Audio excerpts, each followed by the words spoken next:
Right now, officials are warning everyone inside this rift zone, be ready to flee at a moment's notice. Right now, they're letting people collect their personal items, but they say there is no sign of this volcanic activity from slowing down. And today, more homes were found destroyed.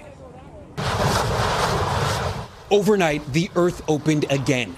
Kilauea's relentless eruption continuing. Now there's a ninth fissure, another route for the lava's release.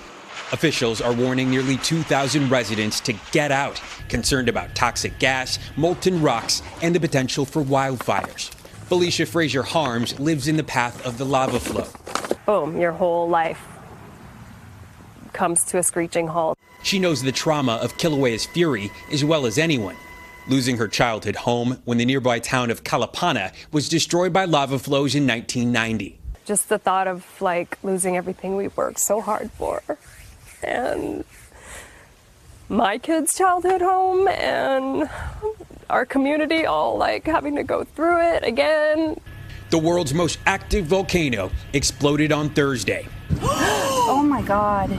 Snaking rivers of lava through Big Island's east coast, accompanied by hundreds of earthquakes, including a massive magnitude 6.9. Oh my God, guys. So far, at least 9 homes have been destroyed. Tourism officials concerned about the cancellations, noting it's business as usual for those outside of the rift zone. Even Sunday services continue nearby, prayers from paradise that the eruptions end soon. Steve Patterson, NBC News, Pahoa, Hawaii. Hey, NBC News fans, thanks for checking out our YouTube channel. Subscribe by clicking on that button down here and click on any of the videos over here to watch the latest interviews, show highlights, and digital exclusives. Thanks for watching.